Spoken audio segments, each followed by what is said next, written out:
Saya ke Pak Christian terlebih dahulu. Pak Christian, sekali lagi kami mengucapkan bela sungkawa Bapak atas kepergian dari Prada Luki. Pak Christian, menurut Bapak siapa yang paling bertanggung jawab atas kematian Luki setelah Bapak mengikuti persidangan selama 6 kali, Pak? Siap, Mbak. Kalau menurut saya, ayah almarhum Prada Luki, kebetulan saya juga sebagai anggota TNI. Ya. Kalau melihat dari para tersangka itu, di situ yang paling tinggi di ke-22 tersangka itu jabatannya dia sebagai Danki. Berarti dua tingkat di atas dia, 1 dan 2 tingkat. Komandan batalion yang paling bertanggung jawab, baik terlibat ataupun tidak.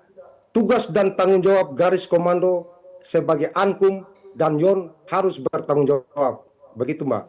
Yang paling bertanggung jawab adalah komandan batalion. Siap, Mbak. Di situ ada nama Letu Ahmad Faisal ya, Pak ya. Bapak mendengarkan keterangan dari Letu Ahmad Faisal dan dia didakwa tidak mengambil tindakan, malahan membiarkan, Pak Christian. Siap, betul, Mbak.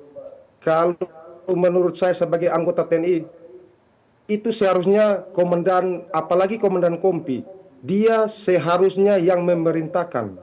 Memerintahkan dalam arti perintah yang benar, bukan menyiksa. Kalau bisa mungkin ada penyiksaan, dialah yang memerintahkan untuk berhenti. Dan di sini di kasus Prada Luki ini, dia menjadi tersangka seorang komandan batalion. Dan bayangkan, seorang Danyon juga tidak tahu dan tidak bertanggung jawab. Harus dihadirkan Danyon, komandan batalion sebagai Ankum, itu harus dipertanyakan. Karena selama sidang 6 kali itu dia tidak pernah ada seorang komandan batalion. Begitu, Mbak.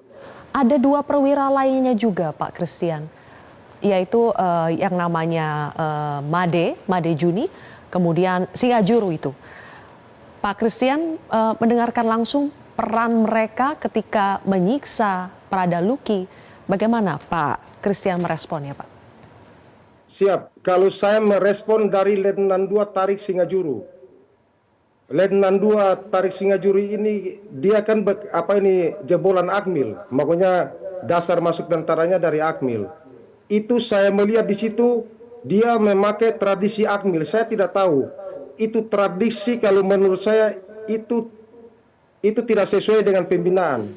Malah di luar batas dalam arti batas kemanusiaan. Karena di situ saya mendengar dari pengakuan korban, saksi dan korban Prada Richard itu, Letnan 2 Tarik Singajuru melaksanakan tradisi Akmil. Nah, di sini saya jelaskan tradisi Akmil itu dengan baju ditutup di kepala dan tidurnya terlentang, tangan kaki dipegang. Dan menyiramkan air 1 ember pakai gayung secara perlahan-lahan di muka korban berdua dan anak saya meninggal dunia secara perlahan-lahan. Itu ada istilahnya saya dengar kemarin, itu namanya tenggelam di darat. Kalau menurut saya tradisi itu di luar kemanusiaan dan kalau bisa dimusnahkan dan dihilangkan. Itu bukan pembinaan, penyiksaan. Dan satu untuk Letnan 2 Malejuni. Kebetulan Letnan 2 Mandejuni itu dia asal tentaranya dari Secaba. Nah, dan pada saat Secaba itu saya ayah Prada Luki yang sebagai pelatih, saya yang membina dia selama 5 tahun. Dan dia dalam tindakan membunuh anak saya Prada Luki, dia juga terlibat. Dan itu sangat tidak manusiawi dengan memakai ulekan cabai. Cabai diulik baru ditaruh di kemaluan dan di bagian anusnya Prada Richard. Itu dilakukan sebanyak 2 kali. Kalau menurut saya sangat tidak manusiawi. Seorang atasan Danton itu sangat tidak manusiawi. Harus dihukum berat. Ketiga orang ini harus dihukum berat. Begitu, Mbak. Baik. Oke, baik. Jelajahi cara baru mendapatkan informasi. Download Metro TV Extend sekarang.